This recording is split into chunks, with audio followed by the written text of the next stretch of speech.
Thank you, High Kassarian, and thank you everybody for that overly generous introduction. It is my humble honour and privilege to be with all of you here this evening. Can I start by thanking, as we did appropriately at the beginning of the evening, Uncle Alan for the wonderful welcome to country, and acknowledge the traditional custodians of the land on which we stand, and pay our respects to elders past and present, and recognise the Indigenous culture here that's existed for 60,000 years continuously. Can I acknowledge all of my federal and state parliamentary colleagues past and present, the CEO or Executive Director of the ANC, High Kassarian, Chair Hajak Korchan, and all the board members past and present, and all the community leaders here from non-Armenian organisations who, as friends, as supporters, are here to support the ANC's activities. This year has been a year of enormous success for the Armenian National Committee. It is a very big deal for the ANC to have organised the first federal parliamentary delegation to Armenia, and that cannot be understated. Having been on the board 25 years ago, we could only have just imagined that that day would come. And I want to commend all the federal MPs that are here today, all those who visited Armenia, but especially those who were part of the delegation this year. And can I say that this is a turning point, I believe, in Australian-Armenian relations, and a turning point in recognition of the Armenian Genocide. And in his absence, John Alexander joins myself and Jonathan O'Day and Reverend Noel, who are here this evening, and Amanda Fazio, the former member, as being enemies of the state of Azerbaijan, which we wear with a badge of honour. And we encourage more to do so. And we encourage more of you to do so. And on that point, even as the holder of the highest political office in this state, I do not escape the daily denialism of the Turkish Republic. Do not underestimate their efforts on a daily basis to rewrite history and to obfuscate it. And I stand here as the proud granddaughter of survivors of the Armenian Genocide. And what I've done in my life for the Armenian community, for the Australian community, I do so out of deep respect and recognition of my culture and my heritage, and also my deep love for this nation, who opened their arms and welcomed my parents, who are here tonight, separately in the 60s, and who afforded me every opportunity to contribute to this community. In fact, in our household, as in many Australian Armenian households, we were told to be good citizens, work hard at school, and give back to New South Wales and Australia, because they have given us the freedoms our forebears never had. And I took that on quite heavily. I did give back. I tried to give back at all times, and that's what drove me to public life. Because the freedoms we have here are exceptional, they're worth protecting, they're worth fighting for, and they're also important to use as armoury, as Armenians, as Australians of Armenian heritage. It's our inherent responsibility to also support and respect people of all different cultures, of all different backgrounds, as they aspire to reach their ambitions as well. And I recall 25 years ago, the skills I developed in public advocacy, the confidence I had to deal with members of parliament, started first and foremost with the ANC. And when I look at Arek Grigorian and see what he's doing at the age of 14, the world is their oyster, because they have, the current generation now that are board members of the ANC and helping to organise these functions, have far more confidence and skills than I did when I was their age. And the unrealised potential of our youth into the future to contribute to this country and to contribute to forging good and healthy relations with all members of the community can't be understated. But as a first also, to be able to welcome that delegation from Artsakh, from Nagorno-Karabakh, was also a deep honour. The ANC should be commended for that wonderful delegation that arrived here, and again increased recognition. And when I was on the board 25 years ago, I remember my colleagues and I would often, when we're advocating on behalf of Armenian issues, the first question people would ask us is, where is Armenia? What does Armenia mean? 25 years on, they don't ask those questions anymore.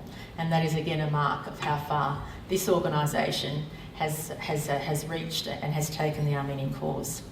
And also the establishment of the Armenian Professionals Network is, I also think, a very important activity which the ANC has supported as well this year, which again stands the community in good stead for the future. I also wanted to acknowledge tonight the two giants who we lost tragically, huge icons in the cause for justice for Armenians around the world, in Professor Dadrian, which the ANC had brought out here on a couple of occasions, and also Professor Colin Tatz, a proud Australian who perhaps furthered the Armenian cause like no other in this nation. And today we think of them and think about the legacies they've left, but we also think about the next generation of academics, many of whom are in this room, Wes Panyotis and others, who will be leading the charge into the future, and we're deeply grateful for those efforts as well.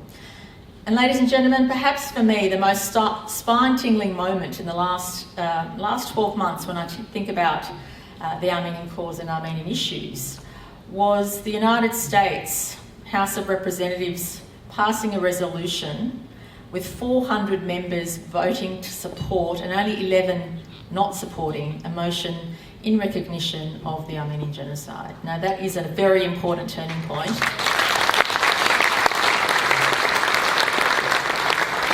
And we cannot underestimate it.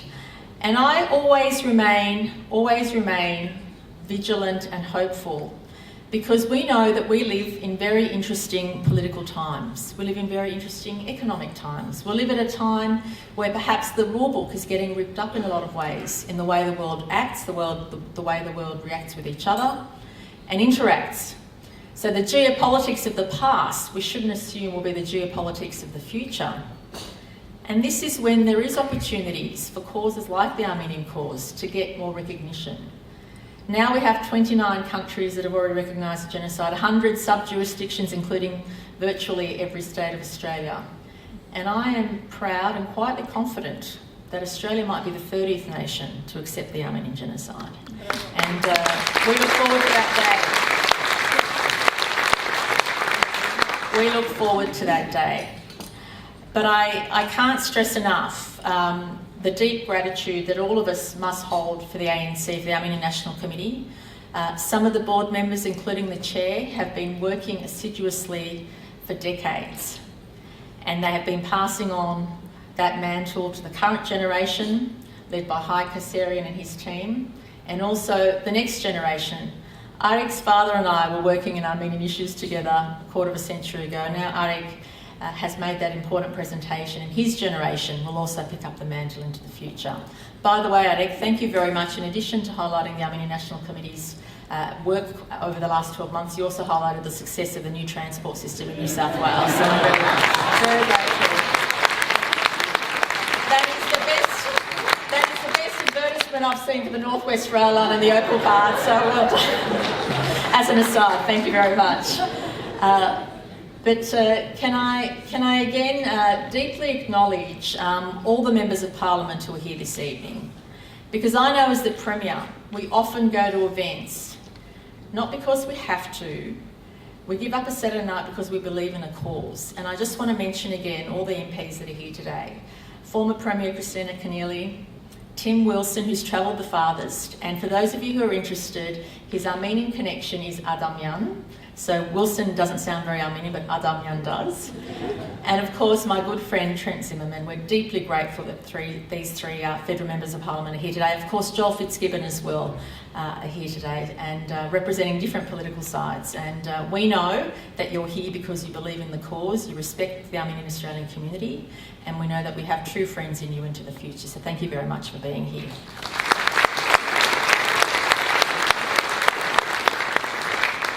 And former Senator Graham Richardson and I previously had one thing in common, and that was that we both supported Armenian issues. And now we've got two things in common, because he confessed to voting Liberal at the last federal elections.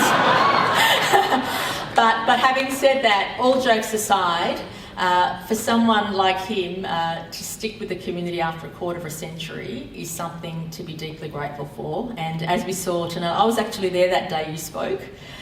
We were both a bit younger, but thank you for being a friend all these years to the Armenian community. It's deeply appreciated. And again, to my state parliamentary colleagues who are here, the Speaker of the Legislative Assembly, Jonathan O'Dea. Now, Jonathan is the co-chair of the Armenian Friendship Committee at a state parliamentary level and led our delegation when many of us became enemies of the state. And he's joined in the State Parliament by Reverend Fred Nile, a wonderful friend to the community, and also Walt Secord, equally. And Walt's actually been to Nagorno-Karabakh as well, so I'm sure he's on the enemies list as well. So we add you to that list proudly as well. So thank you to all of you for being here on this special night. And I cannot underestimate, I don't often speak openly and freely about my experience in advocacy through the Australian community, Australian Armenian community. But my years in ANC helped me to become the person that I am and helped me to feel passionately about what can happen into the future. But proudly, as the Premier of this great state, I have the opportunity to visit many communities of different backgrounds, different stages of maturity in our nation, different stages of aspiration. And we are all joined together by the values we enjoy in this country. The values of egalitarianism, the values of giving each other a fair go, the freedoms we enjoy here, I don't believe anybody else does on the planet. And that's why each and every one of us, first and foremost, are good citizens of Australia. And secondly, we're proud people of Armenian heritage. And that's what combines all of us here tonight. Thank you for having me here. It is my sense of pride and humility to share this stage, but also to congratulate ANC for being the advocate that you are. And in addition to highlighting issues concerning the Australian Armenian community, including the recognition of the genocide, the ANC, as do many community organisations, plays a very important role in bridging the gap between mainstream Australia and those who have newly arrived in Australia. And that is an important role the ANC plays as well. The ANC is often the first organisation that people want to acquaint themselves with the Armenian community go to. And proudly, we stand here to support you, to advocate for you, to commend your activities and to encourage the next generation to continue their good work. Because if last year is anything to go by, the opportunities that exist in the next year and the next 2 and 3 years will be just amazing, and I look forward to seeing progress. So thank you very much for having me here. I wish you every success into the future, and we are deeply grateful for what you have done to date. Thank you very much.